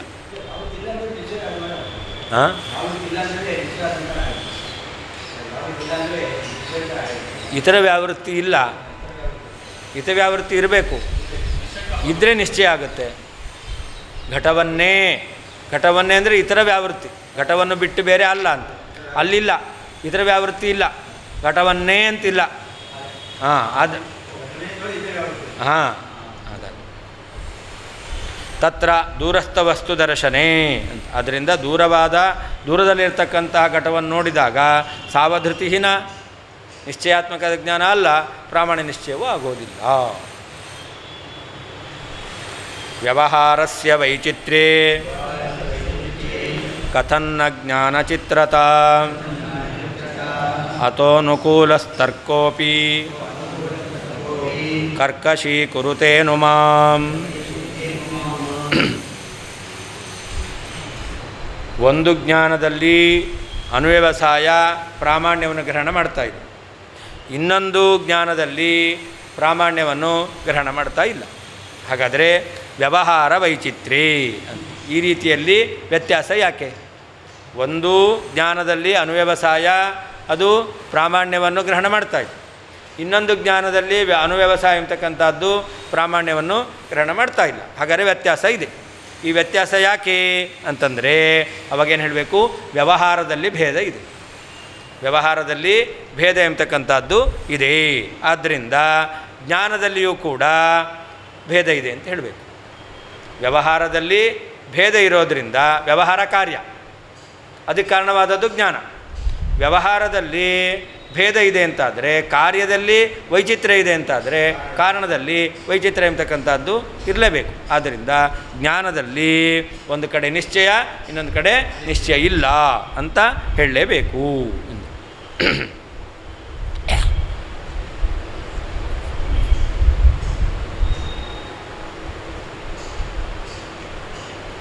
ಈಗ ಅನುವ್ಯವಸಾಯ ಎಂಬತಕ್ಕಂಥದ್ದು ಪ್ರಮಾತ್ಮಕವಾಗಲಿ, ಆದರೆ ಆ ಜ್ಞಾನದಲ್ಲಿ ಪ್ರಾಮಾಣ್ಯ ಎಂಬತಕ್ಕಂಥದ್ದು ಬೇಕಾಗಿಲ್ಲ. ಹಿಂದೆ ಹೇಳಿದರು ವಿಮತ ಸನ್ನಿಕೃಷ್ಟ ಅಪೂರ್ವಾರ್ಥ ಅದೋಷಜ ದೃಷ್ಟಿದೃಕ್, ಅದನ್ನು ಪಕ್ಷ ಮಾಡಿ ಏನು ಹೇಳಿದರು? ಅದು ಜ್ಞಾನ ಪ್ರಾಮಾಣ್ಯ ಅರ್ಥಸತ್ತಾ ಉಲ್ಲೇಖ ಎನ್ನ ಸಹಿತ ಅಂತ ಹೇಳಿದ್ದು. ಹಾಗಾದರೆ ಈ ಅನುವ್ಯವಸಾಯ ಇದೆಯಲ್ಲ ಅದು ಅನುವ್ಯವಸಾಯ ಪ್ರಮ ಆಗಿರಲಿ, ಆದರೆ ಈ ಜ್ಞಾನದಲ್ಲಿ ಪ್ರಾಮಾಣ್ಯವನ್ನು ಗ್ರಹಣ ಮಾಡೋದು ಬೇಡ ಅಂತ. ಇದನ್ನು ಅಪ್ರಯೋಜಕ ಶಂಕ ಅಂತ ಹೇಳ್ತಾರೆ. ಹೇತು ಇರಲಿ, ಸಾಧ್ಯ ಬೇಡ, ಇದನ್ನು ಅಪ್ರಯೋಜಕ ಶಂಕ. ಪರ್ವತಃ ವನ್ಯಮಾನ್ ಧೂಮ ಅತಂತ ಅನುಮಾನ. ಇಲ್ಲಿ ಅಪ್ರಯೋಜಕ ಶಂಕ ಮಾಡ್ತಾ ಅಂದರೆ ಏನರ್ಥ? ಧೂಮ ಇರಲಿ, ವನ್ಯ ಇರೋದು ಬೇಡ. ಧೂಮ ಇರಲಿ, ಪರ್ವತದಲ್ಲಿ ಕಾಣ್ತಾ ಇದೆ, ಧೂಮ ಒಪ್ಪೋಣ, ವನ್ಯನೇ ಯಾಕೆ ಒಪ್ಪಬೇಕು? ವನ್ಯ ಬೇಡ. ಇದು ಅಪ್ರಯೋಜಕ ಶಂಕ. ಅನುಕೂಲ ತರ್ಕ ಇದೆ ಅಂತಂದರೆ ಅಪ್ರಯೋಜಕ ಶಂಕ ಮಾಡಲಿಕ್ಕೆ ಬರಲ್ಲ. ಅನುಕೂಲ ತರ್ಕ ಇದೆ ಅಂತಾದರೆ ಅಪ್ರಯೋಜಕ ಶಂಕ ಮಾಡಲಿಕ್ಕೆ ಬರಲ್ಲ. ಏನು ಅನುಕೂಲ ತರ್ಕ? ಒಂದು ವೇಳೆ ನೀವು ವನ್ಯವನ್ನು ಒಪ್ಪಲಿಲ್ಲ ಅಂತಾದರೆ ಒಪ್ಪಿದ ಧೂಮವನ್ನು ಒಪ್ಪಲಿಕ್ಕಾಗಲ್ಲ. ವನ್ನೇ ಒಪ್ಪಲಿಲ್ಲ ಅಂತಾದರೆ ನೀವೇನು ಒಪ್ಕೊಂಡಿದ್ದೀರಾ? ಧೂಮ ಒಪ್ಕೊಂಡಿದ್ದೀರಾ, ಧೂಮಸ್ತಿಷ್ಠದ್ದು ಅಂತ. ಧೂಮವನ್ನು ಒಪ್ಕೊಳ್ಳಿಕ್ಕಾಗಲ್ಲ. ಯಾಕೆ? ಧೂಮಕ್ಕೆ ಕಾರಣವಾದದ್ದು ವನ್ನಿ, ಕಾರಣವಾದ ವನ್ನಿ ಇಲ್ಲ ಅಂತಾದರೆ ಕಾರ್ಯವಾದ ಧೂಮ ಇರಲಿಕ್ಕೆ ಸಾಧ್ಯವೇ ಇಲ್ಲ. ಹಾಗಾದರೆ ಧೂಮ ಇದೆ ಅಂತ ಒಪ್ಕೊಂಡಿದ್ದಾರೆ ಅಂತಂದರೆ ಏನು ಒಪ್ಕೊಳ್ಬೇಕು? ವನ್ನಿದೆ ಅಂತ ಒಪ್ಕೊಳ್ಳೇಬೇಕು. ಇದನ್ನು ಅನುಕೂಲ ತರ್ಕ ಅಂತ ಹೇಳ್ತೇವೆ. ಹಾಗೆ ಇಲ್ಲೂ ಕೂಡ ಅನುವ್ಯವಸಾಯದಲ್ಲಿ ಪ್ರಾಮಾಣ್ಯ ಇರಲಿ, ಜ್ಞಾನದಲ್ಲಿ ಪ್ರಾಮಾಣ್ಯ ಬೇಡ ಅಂತ ಹೇಳಿದ್ರೆ ಅದಕ್ಕೆ ಹೇಳ್ತಾ ಇದ್ದಾರೆ, ಅನುವ್ಯವಸಾಯದಲ್ಲಿ ಪ್ರಾಮಾಣ್ಯ ಎಂಬತಕ್ಕಂಥದ್ದಿದ್ದರೂ ಕೂಡ ಜ್ಞಾನದಲ್ಲಿ ಪ್ರಾಮಾಣ್ಯ ಬೇಡ ಅಂತ ಅಪ್ರಯೋಜಕ ಶಂಕ ಎಂಬತಕ್ಕಂಥದ್ದು ಬಂದಿತ್ತು. ಅದಕ್ಕೆ ಅನುಕೂಲ ತರ್ಕವನ್ನು ಹೇಳ್ತಾ ಇದ್ದಾರೆ. ಇದರಲ್ಲಿ ಯಾವಾಗ ವ್ಯವಹಾರದಲ್ಲಿ ವೈಚಿತ್ರ್ಯ ಎಂಬತಕ್ಕಂಥದ್ದು ಇದೆಯೋ ಆವಾಗ ಜ್ಞಾನದಲ್ಲಿ ವೈಚಿತ್ರ್ಯವನ್ನು ಹೇಳಲೇಬೇಕು. ವ್ಯವಹಾರದಲ್ಲಿ ವೈಚಿತ್ರ್ಯ ಇದೆ ಅಂತಾದರೆ ವ್ಯವಹಾರಕ್ಕೆ ಕಾರಣ ಯಾವುದು? ಜ್ಞಾನ. ಆದ್ದರಿಂದ ಜ್ಞಾನದಲ್ಲಿ ವೈಚಿತ್ರ್ಯ ಇದ್ರೇ ವ್ಯವಹಾರದಲ್ಲಿ ವೈಚಿತ್ರ್ಯ ಎಂಬತಕ್ಕಂಥಕ್ಕೆ ಸಾಧ್ಯ. ಪ್ರಕೃತದಲ್ಲಿ ಏನಿದೆ? ವ್ಯವಹಾರದಲ್ಲಿ ವೈಚಿತ್ರ್ಯ ಇದೆ. ಘಟಮೇವ ಜಾನಾಮಿ ಘಟಂ ಜಾನಾಮಿ. ಈ ರೀತಿಯಲ್ಲಿ ವೈಚಿತ್ರ್ಯ ಎಂಬತಕ್ಕಂಥದ್ದು ಇರೋದರಿಂದ ಅವಾಗ ಏನು ಮಾಡಬೇಕು? ಜ್ಞಾನದಲ್ಲಿ ವೈಚಿತ್ರ್ಯವನ್ನು ಒಪ್ಪಲೇಬೇಕು. ಜ್ಞಾನದಲ್ಲಿ ವೈಚಿತ್ರ್ಯ ಒಪ್ಪಲಿಲ್ಲ ಅಂತಾದರೆ ವ್ಯವಹಾರದಲ್ಲಿ ವೈಚಿತ್ರ್ಯವನ್ನು ಒಪ್ಪಲಿಕ್ಕೆ ಬರೋದಿಲ್ಲ ಎಂಬತಕ್ಕಂಥ ಅನುಕೂಲ ತರ್ಕ ಇದೆ. ಆದ್ದರಿಂದಾಗಿ ಅನುವ್ಯವಸಾಯವು ಪ್ರಮಾಣ ಆಗಲಿ, ಜ್ಞಾನದಲ್ಲಿ ಪ್ರಾಮಾಣ್ಯ ಬೇಡ ಅಂತ ಹೇಳಲಿಕ್ಕೆ ಬರೋದಿಲ್ಲ ಅಂತ ಅನುಕೂಲ ತರ್ಕವನ್ನು ಹೇಳ್ತಾ ಇದ್ದಾರೆ. ಹಿಂದೆ ಹೇಳಿದ ಅನುಮಾನದಲ್ಲಿ ಅಪ್ರಯೋಜಕ ಶಂಕೆ ಎಂಬತಕ್ಕಂಥದ್ದು ಮಾಡಿದ್ರೆ ಅಪ್ರಯೋಜಕ ಶಂಕೆಗೆ ಅವಕಾಶ ಇಲ್ಲ. ಎಲ್ಲಿರಲ್ಲ? ಅನುಕೂಲ ತರ್ಕ ಇದ್ದರೆ. ಎಲ್ಲಿ ಅನುಕೂಲ ತರ್ಕ ಇರುತ್ತೋ ಅಲ್ಲಿ ಅಪ್ರಯೋಜಕ ಶಂಕೆ ಮಾಡಲಿಕ್ಕೆ ಬರೋದಿಲ್ಲ. ಪ್ರಕೃತದಲ್ಲಿ ಅನುಕೂಲ ತರ್ಕ ಇದೆ, ಆದ್ದರಿಂದ ಅಪ್ರಯೋಜಕ ಶಂಕೆ ಮಾಡಲಿಕ್ಕೆ ಬರೋದಿಲ್ಲ ಎಂಬುದಾಗಿ ಹೇಳ್ತಾ ಇದ್ದಾರೆ. ಜ್ಞಾನ ಪ್ರಾಮಾಣ್ಯದಲ್ಲಿ ವ್ಯತ್ಯಾಸ ಇಲ್ಲ ಅಂತಾದರೆ ಅನುವ್ಯವಸಾಯದಲ್ಲಿಯೂ ಕೂಡ ವ್ಯತ್ಯಾಸ ಎಂಬತಕ್ಕಂಥದ್ದು ಬರದೇ ಹೋಗಬೇಕಾದೀತು. ಅನುವ್ಯವಸಾಯದಲ್ಲಿ ವ್ಯತ್ಯಾಸ ಇದೆ, ಆದ್ದರಿಂದ ಜ್ಞಾನ ಪ್ರಾಮಾಣ್ಯದಲ್ಲೂ ಕೂಡ ವ್ಯತ್ಯಾಸ ಇದೆ ಅಂತ ಹೇಳಲೇಬೇಕು ಅಂತ. ಘಟಮೇವ ಜಾನಾಮಿ ಘಟಂ ಜಾನಾಮಿ ಅನ್ನೋದು ಅನುವ್ಯವಸಾಯ. ಅನುವ್ಯವಸಾಯದಲ್ಲಿ ವ್ಯತ್ಯಾಸ ಇದೆ, ಅಂದರೆ ಜ್ಞಾನ ಪ್ರಾಮಾಣ್ಯದಲ್ಲಿ ವ್ಯತ್ಯಾಸ ಇದೆ ಅಂತ ಹೇಳಲೇಬೇಕು ಅಂತ. ವ್ಯವಹಾರದಲ್ಲಿ ವೈಚಿತ್ರ್ಯ ಇರುವಾಗ ಜ್ಞಾನಚಿತ್ರತ ಅದಕ್ಕೆ ಕಾರಣವಾದಂತಹ ಜ್ಞಾನದ ವೈಚಿತ್ರ್ಯವೂ ಕೂಡ ಕಥನ್ನ ಇಲ್ಲ ಅಂತ ಹೇಗೆ ಹೇಳ್ತೀರಾ? ಇರಲೇಬೇಕು. ಅತಃ ನಾನಾ ರೀತಿಯಾದ ವ್ಯವಹಾರದಿಂದ ಜ್ಞಾನಗಳಲ್ಲಿ ವ್ಯತ್ಯಾಸ ಎಂಬತಕ್ಕಂಥದ್ದು ಕಂಡು ಬರ್ತಾ ಇರುವುದರಿಂದ ಅನುಕೂಲ ತರ್ಕ ಅಪಿ ಅನುಕೂಲ ತರ್ಕವೂ ಕೂಡ ಅನುಮಾನವನ್ನು ಕರ್ಕಶೀಕುರುತೆ ಪ್ರಬಲವನ್ನಾಗಿ ಮಾಡುತ್ತದೆ. ಈ ಅನುಮಾನಕ್ಕೆ ಅನುಕೂಲ ತರ್ಕ ಇದೆ, ಈ ಅನುಮಾನ ಎಂಬತಕ್ಕಂಥದ್ದು ಪ್ರಬಲ ದೋಷಯುಕ್ತವಾದದ್ದಲ್ಲ ಅಂತ ಆಗುತ್ತೆ. ವ್ಯವಹಾರದಲ್ಲಿ ವೈಚಿತ್ರ್ಯ ಎಂಬತಕ್ಕಂಥದ್ದಿರುವಾಗ ಜ್ಞಾನಚಿತ್ರತ ಅದಕ್ಕೆ ಕಾರಣವಾದ ಜ್ಞಾನದ ವೈಚಿತ್ರ್ಯವು ಕಥನ್ನ ಹೇಗೆ ಇರುವುದಿಲ್ಲ? ಇರಲೇಬೇಕು. ಅತಃ ನಾನಾ ವಿಧವಾದ ವ್ಯವಹಾರದಿಂದ ಜ್ಞಾನಗಳಲ್ಲಿ ವ್ಯತ್ಯಾಸ ಎಂಬತಕ್ಕಂಥದ್ದು ಕಂಡು ಬರ್ತಾ ಇರುವುದರಿಂದ ಅನುಕೂಲ ತರ್ಕ ಅಪಿ ಅನುಕೂಲ ತರ್ಕವೂ ಕೂಡ ನಾವಿಂದ ಹೇಳಿರ್ತಕ್ಕಂಥ ಅನುಮಾನವನ್ನು ಕರ್ಕಶೀಕುರುತೆ ಅದು ಪ್ರಬಲವನ್ನಾಗಿ ಮಾಡುತ್ತದೆ.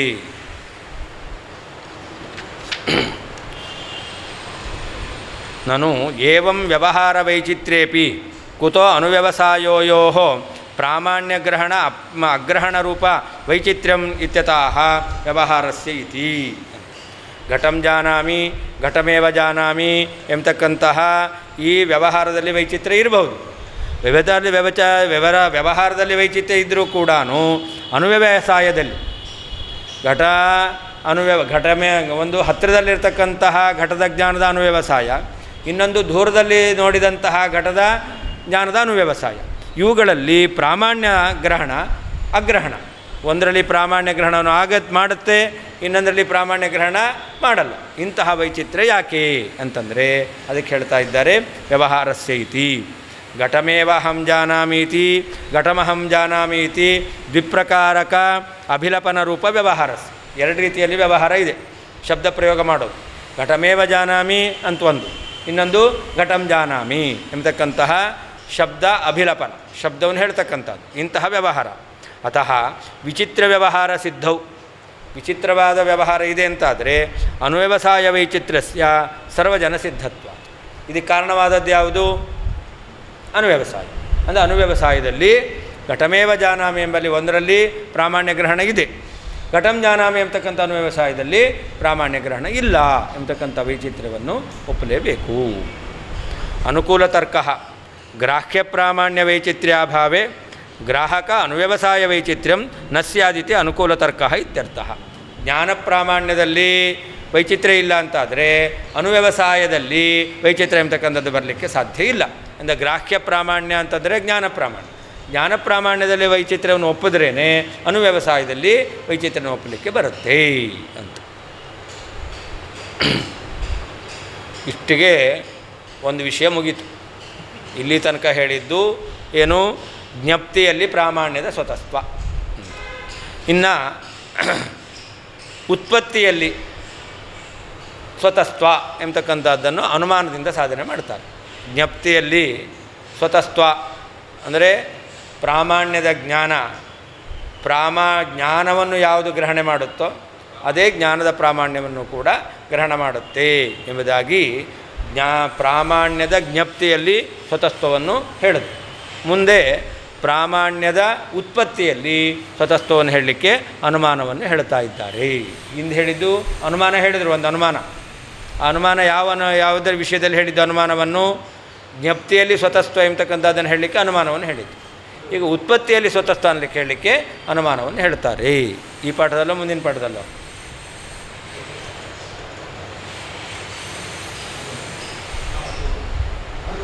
ಮಾಡ್ಬೋದು. 5 ಗಂಟೆ ಆಯಿತು ಅದಕ್ಕೆ.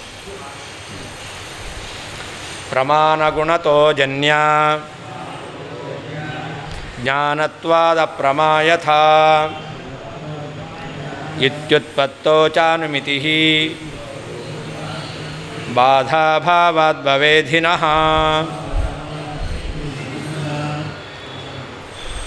ಪ್ರಮಾ ಎಂಬತಕ್ಕಂಥದ್ದು ಗುಣಜನ್ಯ ಅಲ್ಲ. ಪ್ರಮಾ ಗುಣಜನ್ಯಾನ ಜ್ಞಾನತ್ವಾತ್ ಅಪ್ರಮಾವತ್ ಅಂತ ಅನುಮಾನ. ಹಿಂದೆ ಹೇಳಿದ್ದು ಪ್ರಾಮಾಣ್ಯ ಸ್ವತಸ್ತ್ವ ಜ್ಞಪ್ತಿಯಲ್ಲಿ ಅನ್ನಲಿಕ್ಕೆ ಅನುಮಾನ ಹೇಳಿದ್ದು. ಈಗ ಪ್ರಾಮಾಣ್ಯದ ಉತ್ಪತ್ತಿಯಲ್ಲಿ ಸ್ವತಸ್ತ್ವವನ್ನು ಹೇಳ್ತಾ ಇದ್ದಾರೆ. ಪ್ರಮಾ ಗುಣಜನ್ಯಾನ, ಪ್ರಮಾ ಎಂಬತಕ್ಕಂಥದ್ದು ಪ್ರಮಾತ್ಮಕ ಜ್ಞಾನ ಗುಣದಿಂದ ಹುಟ್ಟಿದ್ದಲ್ಲ. ಅಂದರೆ ಜ್ಞಾನ ಕಾರಣ ಯಾವುದೋ ಅದರಿಂದಲೇ ಹುಟ್ಟಿದ್ದು. ಯಾಕೆ? ಜ್ಞಾನತ್ವ. ಪ್ರಮಾತ್ಮಕ ಜ್ಞಾನವು ಜ್ಞಾನ ಆಗಿದೆ. ಉದಾಹರಣೆ ಏನು? ಅಪ್ರಮಾದಂತ. ಅಪ್ರಮಾ ಜ್ಞಾನ ಹೌದಲ್ವ? ಭ್ರಾಂತ್ಯಾತ್ಮಕವಾದದ್ದು ಜ್ಞಾನ ತಾನೆ. ಆದ್ದರಿಂದ ಭ್ರಾಂತಿ ಜ್ಞಾನ, ಅದು ಗುಣಜನ್ಯನ ಅಲ್ಲ. ಯಾವುದು ಜ್ಞಾನವೋ ಅದು ಗುಣಜನ್ಯ ಅಲ್ಲ. ಪ್ರಮಾತ್ಮಕವಾದಂಥ ಜ್ಞಾನವೂ ಕೂಡ ಜ್ಞಾನ, ಅದೇನಲ್ಲ. ಇದಕ್ಕೆ ಎಲ್ಲಿಯೂ ಕೂಡ ಬಾಧ ಇಲ್ಲ. ಬಾಧಾಭಾವ, ಈ ಅನುಮಾನಕ್ಕೆ ಎಲ್ಲಿಯೂ ಕೂಡ ದೋಷ ಎಂಬತಕ್ಕಂಥದ್ದು ಇಲ್ಲ. ಆದ್ದರಿಂದ ನಾವು ಉತ್ಪತ್ತಿಯಲ್ಲಿ ಸ್ವತಸ್ತ್ವ ಎಂಬತಕ್ಕಂಥದ್ದನ್ನು ಅನುಮಾನದಿಂದ ಸಾಧನೆ ಮಾಡ್ತೀವಿ.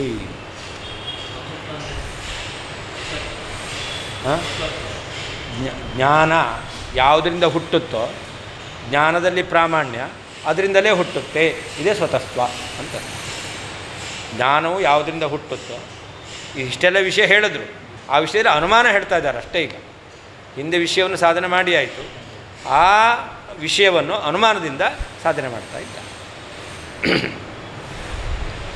ಪ್ರಮಾ ಯಥಾರ್ಥ ಜ್ಞಾನವು ಗುಣತಃ ಗುಣದಿಂದ, ಜನ್ಯಾನ ಹುಟ್ಟಿದ್ದಲ್ಲ, ಜ್ಞಾನತ್ವಾತ್ ಜ್ಞಾನವಾಗಿರುವುದರಿಂದ, ಯಥಾ ಯಾವ ರೀತಿಯಲ್ಲಿ ಅಪ್ರಮ ಅಯಥಾರ್ಥ ಜ್ಞಾನ ಇದೆಯೋ ಅದರಂತೆ, ಇತಿ ಈ ರೀತಿಯಾಗಿ ನಹ ನಮಗೆ ಬಾಧಾಭಾವಾತ್ ಬಾಧ ಎಂಬತಕ್ಕಂಥ ದೋಷ ಇರದೇ ಇರುವುದರಿಂದ, ಉತ್ಪತ್ತೌ ಚ ಪ್ರಾಮಾಣ್ಯದ ಉತ್ಪತ್ತಿ ವಿಷಯದಲ್ಲಿಯೂ ಅನುಮಿತಿ ಅನುಮಾನವು ಭವೇತ್ ಆಗುತ್ತದೆ. ಪ್ರಮಾ ಯಥಾರ್ಥ ಜ್ಞಾನವು ಗುಣತಃ ಗುಣದಿಂದ, ಜನ್ಯಾನ ಹುಟ್ಟಿದ್ದಲ್ಲ, ಜ್ಞಾನತ್ವಾತ್ ಜ್ಞಾನವಾಗಿರುವುದರಿಂದ, ಯಥಾ ಯಾವ ರೀತಿಯಲ್ಲಿ ಅಪ್ರಮ ಅಯಥಾರ್ಥ ಜ್ಞಾನವೂ ಇದೆಯೋ ಅದರಂತೆ, ಇತಿ ಈ ರೀತಿಯಾಗಿ ನಹ ನಮಗೆ ಬಾಧಾಭಾವಾತ್ ಬಾಧದೋಷ ಇಲ್ಲದೇ ಇರುವುದರಿಂದ, ಉತ್ಪತ್ತೌ ಚ ಪ್ರಾಮಾಣ್ಯದ ಉತ್ಪತ್ತಿ ಸ್ವತಸ್ತ್ವ ವಿಷಯದಲ್ಲಿ ಅನುಮಿತಿಯು ಭವೇತ್ ಇದೆ. ಉತ್ಪತ್ತಿ ಸ್ವತಸ್ತ್ವೇ ಅನುಮಾನಮಾಹ ಪ್ರಮಾ ಇತಿ. ಉತ್ಪತ್ತಿಯೂ ಕೂಡ ಸ್ವತಃ, ಪ್ರಾಮಾಣ್ಯದ ಉತ್ಪತ್ತಿಯೂ ಸ್ವತಃ ಎಂಬತಕ್ಕಂಥ ವಿಷಯದಲ್ಲಿ ಅನುಮಾನವನ್ನು ಹೇಳ್ತಾ ಇದ್ದಾರೆ. ಪ್ರಮಾ ಅಂದರೆ ಜನ್ಯ ಪ್ರಮಾ ಅಂತ. ಯಾವುದು ಹುಟ್ಟಿದೆಯೋ ಅಂತಹ ಜ್ಞಾನ ಪ್ರಮಾತ್ಮಕ ಜ್ಞಾನ, ಜನ್ಯ ಪ್ರಮ, ಯಥಾರ್ಥ ಜ್ಞಾನ. ಯಥಾರ್ಥ ಜ್ಞಾನ ಅಷ್ಟೇ ಅಲ್ಲ, ಯಥಾರ್ಥ ಹುಟ್ಟಿದ ಜ್ಞಾನ, ಹುಟ್ಟಿದ ಯಥಾರ್ಥ ಜ್ಞಾನ ಎಂಬತಕ್ಕಂಥದ್ದು ಗುಣಜನ್ಯ ನಾ ಅಂತ ಹೇಳ್ತೇವೆ. ದೋಷಾಭಾವೋಪಿ ಯದ್ದೋಷಿ ಕೋಸಾವತ್ರ ಗುಣೋ ಗುಣಿ. ಪ್ರಾಮಾಣ್ಯ ಪರತತ್ವವನ್ನು ಚಮತ್ಕಾರವಾಗಿ ಹೇಳ್ತಾ ಇದ್ದಾರೆ. ದೋಷಾಭಾವವೇ ಗುಣ ಅಲ್ಲ. ದೋಷಾಭಾವೋಪಿ ಯದ್ದೋಷಿ. ದೋಷಾಭಾವ ಅನ್ನೋದು ಅದು ಕೂಡ ದೋಷವುಳ್ಳದ್ದಾಗಿದೆ. ಅಂದರೆ ದೋಷಾಭಾವ ಅಂತ ಹೆಸರಿಂದ ಹೇಳೋದು, ದೋಷಾಭಾವ ಅಂತ ಶಬ್ದದಿಂದ ಹೇಳೋದು. ದೋಷಾಭಾವ ಅಂದ್ರೇನು? ದೋಷ ಇಲ್ಲ. ದೋಷ ಇಲ್ಲ ಅನ್ನೋದೇ ಪ್ರಾಮಾಣ್ಯದ ಉತ್ಪತ್ತಿಯಲ್ಲಿ ದೋಷವುಳ್ಳದ್ದಾಗಿದೆ. ಪ್ರಾಮಾಣ್ಯ ಉತ್ಪತ್ತಿ ಆಗಬೇಕಾದ್ರೆ ದೋಷಾಭಾವ ಎಂಬತಕ್ಕಂಥದ್ದೇ ದೋಷವುಳ್ಳದ್ದು. ಏನರ್ಥ? ದೋಷಾಭಾವ ಎಂಬತಕ್ಕಂಥದ್ದು ಪ್ರಾಮಾಣ್ಯದ ಉತ್ಪತ್ತಿಯಲ್ಲಿ ಗುಣ ಆಗಲ್ಲ. ಯಾವುದು ಸ್ವತಃ ದೋಷಾಭಾವ ಎಂಬತಕ್ಕಂಥ ಹೆಸರನ್ನು ಹೊಂದಿದೆಯೋ ಅಂಥದ್ದೇ ದೋಷವುಳ್ಳದ್ದಾಗಿದೆ ಅಂತಂದ ಮೇಲೆ ಯಾವ ಗುಣ ದೋಷವುಳ್ಳದ್ದಲ್ಲ? ಆದ್ದರಿಂದ ಪ್ರಾಮಾಣ್ಯದ ಉತ್ಪತ್ತಿಯಲ್ಲಿ ಯಾವ ಗುಣವೂ ಕೂಡ ಸಹಕಾರಿ ಆಗೋದಿಲ್ಲ. ಆದ್ದರಿಂದ ಪ್ರಾಮಾಣ್ಯಕ್ಕೆ ಉತ್ಪತ್ತಿಯಲ್ಲಿ ಗುಣಜನ್ಯತ್ವವನ್ನು ಹೇಳೋದು ಸರಿಯಲ್ಲ. ದೋಷಾಭಾವೋಪಿ ಯದ್ದೋಷಿ. ದೋಷಾಭಾವವು ಕೂಡ ದೋಷವುಳ್ಳದ್ದಾಗಿದೆ. ದೋಷಾಭಾವ ಅಂತ ಹೇಳ್ತೀರಾ, ದೋಷಾಭಾವ ಅಂದರೆ ಏನಾಗಬೇಕು? ದೋಷ ಇಲ್ಲ ಅಂತ ಬೇಕು. ಆದರೆ ಅದು ಪ್ರಾಮಾಣ್ಯದಕ್ಕೆ ಕಾರಣ ಆಗಿದೆ ಎಂಬತಕ್ಕಂಥ ವಿಷಯದಲ್ಲಿ ದೋಷವುಳ್ಳದ್ದಾಗಿದೆ. ಯಾಕೆ? ಯಾದೃಚ್ಛಿಕ ಸಂವಾದ ಸ್ಥಳದಲ್ಲಿ ದೋಷ ಇದೆಯೋ ಇಲ್ವೋ? ದೋಷ ಇದೆ. ದೋಷಾಭಾವ ಇದೆಯಾ? ಇಲ್ಲ. ಅಲ್ಲಿ ಪ್ರಾಮಾಣ್ಯ ಇದೆ. ಆದ್ದರಿಂದ ಪ್ರಾಮಾಣ್ಯದ ಉತ್ಪತ್ತಿಗೆ ದೋಷಾಭಾವವು ಕೂಡ ದೋಷವುಳ್ಳದ್ದಾಗಿದೆ. ಹಾಗಿರಬೇಕಾದ್ರೆ ಕೋಸಾವತ್ರ ಗುಣೋಗುಣಿ. ಆದ್ದರಿಂದ ಈ ಪ್ರಾಮಾಣ್ಯದ ಉತ್ಪತ್ತಿ ವಿಷಯದಲ್ಲಿ ಯಾವ ಗುಣ ತಾನೇ ಗುಣಿ, ಅದು ಗುಣ ಅಂತಾಗುತ್ತೆ. ಯಾವ ಗುಣವೂ ಕೂಡ ಪ್ರಾಮಾಣ್ಯದ ಉತ್ಪತ್ತಿಗೆ ಕಾರಣ ಆಗೋದಿಲ್ಲ. ದೋಷ ಇಲ್ಲದೇ ಇರುವಿಕೆ. ದೋಷ ಇಲ್ಲ ಅನ್ನೋದು ಕೂಡ ಪ್ರಾಮಾಣ್ಯದ ಉತ್ಪತ್ತಿಗೆ ಕಾರಣ ಅಲ್ಲ, ಅದು ದೋಷವುಳ್ಳದ್ದು. ದೋಷ ಇಲ್ಲ ಅನ್ನೋದೇ ದೋಷವುಳ್ಳದ್ದಾಗಿದೆ ಅಂತ ಚಮತ್ಕಾರ. ದೋಷ ಇಲ್ಲ ಅಂತ ಹೇಳ್ತೀರಾ, ದೋಷ ಇದೆ ಅಂತ ಹೇಳ್ತೀರಾ. ಅಂದರೆ ದೋಷ ಇಲ್ಲ ಅನ್ನೋದು ಕೂಡ ಪ್ರಾಮಾಣ್ಯದ ಉತ್ಪತ್ತಿಗೆ ಕಾರಣ ಅಂತ ಹೇಳಲಿಕ್ಕೆ ಬರಲ್ಲ, ಅದು ದೋಷವುಳ್ಳದ್ದಾಗಿದೆ. ಯಾದೃಚ್ಛಿಕ ಸಂವಾದಿ ಸ್ಥಳದಲ್ಲಿ ದೋಷಾಭಾವ ಎಂಬತಕ್ಕಂಥದ್ದು ಇಲ್ಲ, ಪ್ರಾಮಾಣ್ಯ ಇದೆ. ಅಂದರೆ ದೋಷಾಭಾವವು ಪ್ರಾಮಾಣ್ಯದ ಉತ್ಪತ್ತಿಗೆ ಗುಣ ಆಗಲಿಲ್ಲ. ಅದೇ ದೋಷ. ಯಾವ ಕಾರಣದಿಂದ ದೋಷಾಭಾವ ಅಪಿ, ದೋಷಾಭಾವವು ಕೂಡ ದೋಷಿ ವ್ಯಭಿಚಾರ ದೋಷವುಳ್ಳದ್ದು. ಅರ್ಥಾತ್ ಪ್ರಾಮಾಣ್ಯ ಇದೆ, ದೋಷಾಭಾವ ಇಲ್ಲ.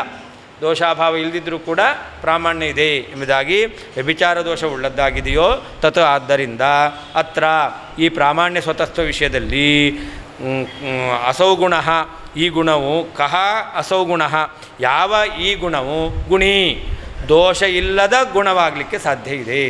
ಗುಣ ಎಂಬತಕ್ಕಂಥದ್ದು ಕೂಡ ದೋಷವುಳ್ಳದ್ದೇ ಆಗಿದೆ. ಯತ್ ಯಾವ ಕಾರಣದಿಂದ ದೋಷಾಭಾವ ಅಪಿ, ದೋಷಾಭಾವವು ಕೂಡ ದೋಷಿ ವ್ಯಭಿಚಾರ ದೋಷ ಉಳ್ಳದ್ದಾಗಿದೆಯೋ ತತ್. ಆದ್ದರಿಂದ ಅತ್ರ ಈ ಪ್ರಾಮಾಣ್ಯ ಸ್ವತಸ್ತ್ವ ವಿಷಯದಲ್ಲಿ ಕಹ ಅಸೌ ಗುಣ, ಯಾವ ಈ ಗುಣವು ಗುಣಿ ಅಂತ ಸಾಹಚರ್ಯ ಎಂಬತಕ್ಕಂತಹ ಗುಣವುಳ್ಳದ್ದಾಗಿದೆ, ಯಾವುದೂ ಇಲ್ಲ. ಇದಾನಿಂ ಸಾಹಿತ್ಯ ಮುದ್ರೆಯ ಗುಣಂ ನಿರಾಕರೋತ್. ಈಗ ಸಾಹಿತ್ಯ ಕ್ರಮದಲ್ಲಿ ಸಾಹಿತ್ಯವನ್ನು ಉಪಯೋಗ ಮಾಡಿ ಅವರು ಗುಣವನ್ನು ನಿರಾಕರಣೆ, ಗುಣವು ಪ್ರಾಮಾಣ್ಯದ ಉತ್ಪತ್ತಿಗೆ ಕಾರಣ ಅಲ್ಲ ಅಂತ ಹೇಳ್ತಾ ಇದ್ದಾರೆ. ಯಸ್ಮಾತ್ ದೋಷಾಭಾವೋಪಿ ದೋಷಿ, ದೋಷಾಭಾವವು ಕೂಡ ದೋಷವುಳ್ಳದ್ದಾಗಿದೆ. ಏನು ಹಂಗಂದರೆ ಪ್ರಮ ಅನ್ವಯ ವ್ಯತಿರೇಕ ವ್ಯಭಿಚಾರ ರೂಪ ದೋಷವಾನ್ ಅಂತ. ಅನ್ವಯ ಸಹಚಾರ, ಅನ್ವಯ ವ್ಯಭಿಚಾರ. ಅನ್ವಯ ಸಹಚಾರ ಅಂತಂದರೆ ಯತ್ಸತ್ವೇ ತತ್ಸತ್ವಂ, ಯದಭಾವೇ ತದಭಾವ. ಯತ್ಸತ್ವೇ ತತ್ಸತ್ವಂ ಅನ್ನೋದು ಅನ್ವಯ ಸಹಚಾರ. ಅದಕ್ಕೆ ವಿರುದ್ಧವಾದದ್ದು ಅನ್ವಯ ವ್ಯಭಿಚಾರ. ವ್ಯತಿರೇಕ ಸಹಚಾರ, ಯದಭಾವೇ ತದಭಾವ. ಅದಕ್ಕೆ ವಿರುದ್ಧವಾದದ್ದು ವ್ಯತಿರೇಕ ವ್ಯಭಿಚಾರ. ವ್ಯತಿರೇಕ ಸಹಚಾರಕ್ಕೆ ವಿರುದ್ಧವಾದದ್ದು ವ್ಯತಿರೇಕ ವ್ಯಭಿಚಾರ. ಪ್ರಕೃತದಲ್ಲಿ ಪ್ರಮಾನ್ವಯ ವ್ಯತಿರೇಕ ವ್ಯಭಿಚಾರ ರೂಪ ದೋಷವಾನ್. ಪ್ರಮಾದ ಅನ್ವಯ ವ್ಯತಿರೇಕ ವ್ಯಭಿಚಾರ ಇದೆ, ಅನ್ವಯ ವ್ಯತಿರೇಕ ಸಹಚಾರ ಇಲ್ಲ. ಅಂದರೆ ಏನರ್ಥ? ದೋಷಾಭಾವೇ ಪ್ರಮಾ, ದೋಷೇ ಸತ್ವೇ ಅಪ್ರಮ ಅಂತ ಬೇಕು. ದೋಷಾಭಾವೇ ಪ್ರಮ, ದೋಷಾಭಾವೇ ಮಾತ್ರ ಪ್ರಮಾಣ, ದೋಷೇಪಿ ಪ್ರಮ, ಎಲ್ಲಿ ಯಾದೃಚ್ಛಿಕ ಸಂವಾದದ. ಆದ್ದರಿಂದ ದೋಷಾಭಾವೇ ಪ್ರಮ ಅಂತ ಅನ್ವಯ ಸಹಚಾರ ಇಲ್ಲ, ವ್ಯಭಿಚಾರ ಎಂಬತಕ್ಕಂಥದ್ದಿದೆ. ಇನ್ನು ದೋಷಾಭಾವ ಇಲ್ಲ ಅಂತಾದರೆ ಆವಾಗ ಪ್ರಮ ಇಲ್ಲ ಅಂತ ಹೇಳಬೇಕು. ದೋಷಾಭಾವ ಇಲ್ಲ ಅಂದರೂ ಕೂಡ ಪ್ರಮ ಇದೆ. ಅಂದರೆ ವ್ಯತಿರೇಕ ಸಹಚಾರ ಎಂಬತಕ್ಕಂಥದ್ದಿಲ್ಲ, ವ್ಯತಿರೇಕ ವಿಚಾರವೂ ಇದೆ. ಈಗ ಅನ್ವಯ ವ್ಯತಿರೇಕ ವ್ಯಭಿಚಾರ ರೂಪದೋಷವುಳ್ಳದ್ದಾಗಿದೆ. ತಸ್ಮಾತ್ ಪ್ರಮಾಯಾಂ ಕೋಸೌ ಗುಣಃ ಗುಣಿ. ಈ ಪ್ರಮಾದ ಸ್ವತಸ್ವ ವಿಷಯದಲ್ಲಿ ಯಾವುದು ಗುಣಿ? ಅನ್ವಯ ವ್ಯತಿರೇಕಾಖ್ಯ ಗುಣವಾನ್ ಇತ್ಯರ್ಥ. ಅನ್ವಯ ವ್ಯತಿರೇಕ ಎಂಬತಕ್ಕಂತಹ ಗುಣವುಳ್ಳದ್ದಾಗಿದೆ, ಯಾವುದೂ ಇಲ್ಲ ಅಂತ. ಅದಿದ್ರೇ ಪ್ರಾಮಾಣ್ಯ, ಅದಿಲ್ಲ ಅಂದರೆ ಪ್ರಾಮಾಣ್ಯ ಇಲ್ಲ ಅಂತ ಹೇಳಲಿಕ್ಕೆ ಬರೋದಿಲ್ಲ. ಯಹ ಯೇ ದೋಷಾಭಾವಮಪಿ ಸದೋಷಂ ಚಕ್ರುಹು. ಯಾವುದು ದೋಷ ಇಲ್ಲ ಎಂಬತಕ್ಕಂಥದ್ದನ್ನು ಕೂಡ ದೋಷವುಳ್ಳದ್ದನ್ನಾಗಿ ಮಾಡಿದೆಯೋ ತೇ ಗುಣಂ ಸದೋಷಂ ಕತನ್ನ ಕುರಿಯುಹು. ಅದು ಗುಣವನ್ನು ದೋಷವುಳ್ಳದ್ದನ್ನಾಗಿ ಹೇಗೆ ಮಾಡೋದಿಲ್ಲ? ದೋಷಾಭಾವವನ್ನೇ ದೋಷವುಳ್ಳದ್ದನ್ನಾಗಿ ಮಾಡಿದೆ ಅಂತಾದರೆ ಆವಾಗ ಗುಣವನ್ನು ದೋಷವುಳ್ಳದ್ದನ್ನಾಗಿ ಹೇಗೆ ಮಾಡೋದಿಲ್ಲ. ಅತಿವಿರುದ್ಧಯೋ ಭಾವಾಭಾವಯೋ ಘಟನಂ ಕುರುವಂತಹ ಭಾವಯೋ ಕಥಂ ಘಟನಾಂ ನ ಕುರ್ಯುಹು. ಯಾವುದು ಪರಸ್ಪರ ಭಾವಾಭಾವ ಅವುಗಳಿಗೇನೇ ಘಟನೆ ಒಂದು ಕಡೆ ಮೇಲನ ಅಂತ ಆಗುತ್ತೆ. ದೋಷಾಭಾವ, ದೋಷ ಇದ್ದಲ್ಲಿರುತ್ತಾ? ದೋಷಾಭಾವ ಒಂದು ಅಭಾವ, ಇನ್ನೊಂದು ದೋಷ ಅಭಾವ. ಹಾಗಾದರೆ ಭಾವ ಅಭಾವಗಳಿಗೆ ವಿರೋಧ ಇದೆ. ಆ ಭಾವಾಭಾವಗಳಿಗೆ ವಿರೋಧ ಇದ್ದರೂ ಕೂಡ ಒಂದು ಕಡೆ ಸೇರಿದೆ. ದೋಷಾಭಾವೇ ದೋಷವುಳ್ಳದ್ದಾಗಿದೆ.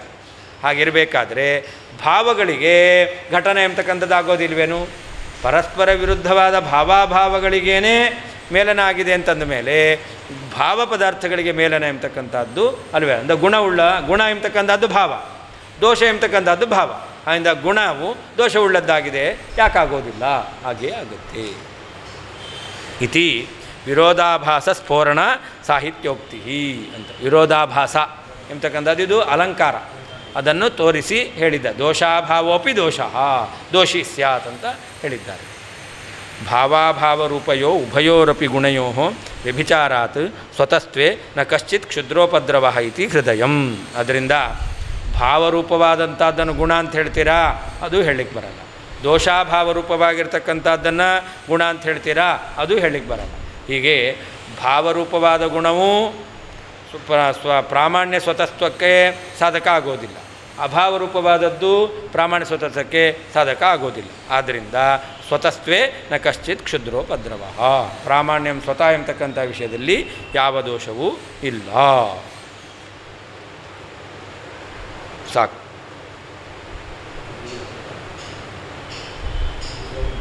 ಇನ್ನೊಂದು ವಾಕ್ಯ ಇದೆ. ವಿಸ್ತರಸ್ತ್ವಸ್ಯ ಸರ್ವಸ್ಯ ಮೂಲಶಾಸ್ತ್ರಮಹಾರ್ಣವೇ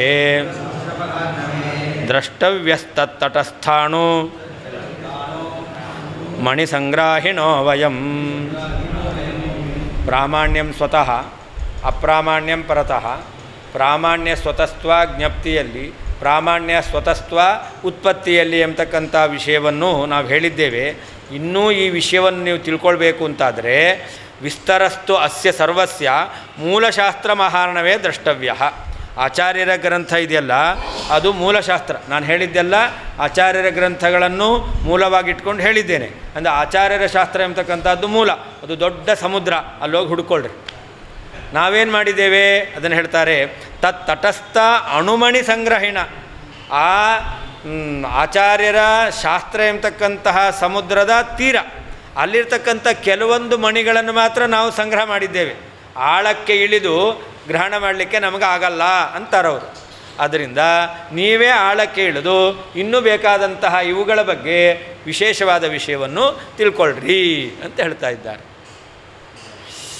ಅಸ್ಯ ಈ ಸರ್ವಸ್ಯ ಪ್ರಾಮಾಣ್ಯ ಸ್ವತತ್ವದ ವಿಷಯದ ವಿಸ್ತರಸ್ತು ವಿಶೇಷ ವಿಷಯವಾದರೂ ಮೂಲಶಾಸ್ತ್ರ ಮಹಾರ್ಣವೇ, ಮೂಲಶಾಸ್ತ್ರ ಎಂಬತಕ್ಕಂಥ ದೊಡ್ಡ ಸಮುದ್ರದಲ್ಲಿ ದ್ರಷ್ಟವ್ಯ ನೋಡಲ್ಪಡತಕ್ಕದ್ದು. ವಯಂ ನಾವು ತತ್ ಆ ದೊಡ್ಡ ಸಮುದ್ರದ ತಟಸ್ಥ ತೀರದಲ್ಲಿ ಇರತಕ್ಕಂತಹ ಅಣು ಸಣ್ಣದಾಗಿರ್ತಕ್ಕಂತಹ ಮಣಿಸಂಗ್ರಾಹಿಣ ಮಣಿಯನ್ನು ಗ್ರಹಣ ಮಾಡ್ತಕ್ಕಂತಹ ಸ್ವಭಾವವುಳ್ಳವರಾಗಿದ್ದೇವೆ. ಅಷ್ಟನ್ನು ಮಾತ್ರ ಮಾಡಿದ್ದೇವೆ ಅಂತ ಇಷ್ಟು ಹೇಳಿದ್ದಾರೆ. ಅಸ್ಯ ಈ ಸರ್ವಸ್ಯ ಪ್ರಾಮಾಣ್ಯ ಸ್ವತತ್ವದ ವಿಷಯದಲ್ಲಿ ವಿಸ್ತರಸ್ತು ವಿಶೇಷ ವಿಷಯವಾದರೂ ಮೂಲಶಾಸ್ತ್ರ ಮಹಾರ್ಣವೇ, ಮೂಲಶಾಸ್ತ್ರ ಎಂಬತಕ್ಕಂಥ ದೊಡ್ಡ ಸಮುದ್ರದಲ್ಲಿ ದ್ರಷ್ಟವ್ಯ ನೋಡಲ್ಪಡ್ತಕ್ಕದ್ದು. ವಯಂತು ನಾವಾದರೂ ತತ್ತಟಸ್ಥಾಣು ಮಣಿಸಂಗ್ರಾಹಿಣ ಆ ದೊಡ್ಡ ಸಮುದ್ರದ ತೀರದಲ್ಲಿರ್ತಕ್ಕಂತಹ ಸಣ್ಣ ಮಣಿಗಳ ಸಂಗ್ರಹ ಮಾಡ್ತಕ್ಕಂಥ ಸ್ವಭಾವವುಳ್ಳವರಾಗಿದ್ದೇವೆ.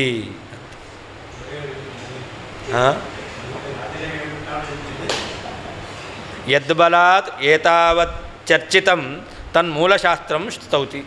ಯಾವ ಮೂಲಶಾಸ್ತ್ರವನ್ನು ಆಧಾರವಾಗಿಟ್ಟುಕೊಂಡು ಇಷ್ಟೆಲ್ಲ ವಿಚಾರವನ್ನು ಮಾಡಿದ್ದಾರೆ ಅಂತಹ ಮೂಲಶಾಸ್ತ್ರವನ್ನು ಇವಾಗ ಪ್ರಶಂಸೆ ಮಾಡ್ತಾ ಇದ್ದಾರೆ.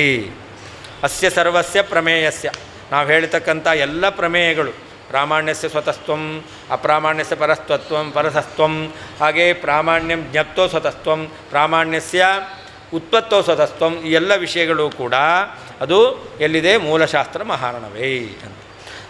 ತಟಸ್ಥ ಅಣುಮಣಿ ಸಂಗ್ರಾಹಿಣ ಅಂದರೆ ತಸ್ಯ ಮೂಲಶಾಸ್ತ್ರ ಮಹಾರ್ಣವಸ್ಯ ಆಯಾವ ಮೂಲಶಾಸ್ತ್ರ ಎಂಬತಕ್ಕಂಥ ದೊಡ್ಡ ಸಮುದ್ರ ಅದರ ತಟಸ್ಥ ಅದು ವಾಯುಪ್ರೇರಣೆಯ ವಾಯುದೇವರ ಅನುಗ್ರಹದಿಂದ ಅದು ತಟೇ ಆಗತಃ ವಾಯುಪ್ರೇರಣೆಯಿಂದ ಗಾಳಿಯ ಅದು ಅಲೆಯಿಂದಾಗಿ ಗಾಳಿ ಬಂತು ಅಲೆ ಬಂತು ಅದರಿಂದ ಏನಾಯಿತು ಅದೆಲ್ಲವೂ ಕೂಡ ತಟಕ್ಕೆ ಬಂತು. ಹಾಗೆ ವೇದಾದಿ ಶಾಸ್ತ್ರದಲ್ಲಿರ್ತಕ್ಕಂಥದ್ದು ಮಧ್ವಾಚಾರ್ಯರ ಅದು ವಾಯು ಅವರ ಅನುಗ್ರಹದಿಂದ ಅದು ತಟಕ್ಕೆ ಬಂತು ನಮಗೆ ಕಾಣಿಸ್ತಾ ಇದೆ.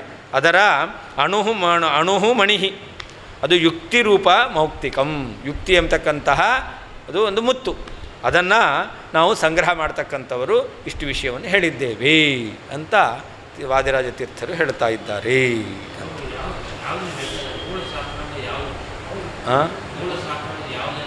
ವೇದಶಾಸ್ತ್ರ ಮೂಲಶಾಸ್ತ್ರ ಅಂದರೆ ವೇದಶಾಸ್ತ್ರ. ಮುಂದೆ ಅನ್ಯತಾಖ್ಯಾತಿ ವಿಷಯ ಪ್ರಾರಂಭ ಆಗುತ್ತೆ. ಇಲ್ಲಿಗೆ ಪ್ರಾಮಾಣ್ಯ ಸ್ವತಸ್ತ್ವ ಮುಗೀತು.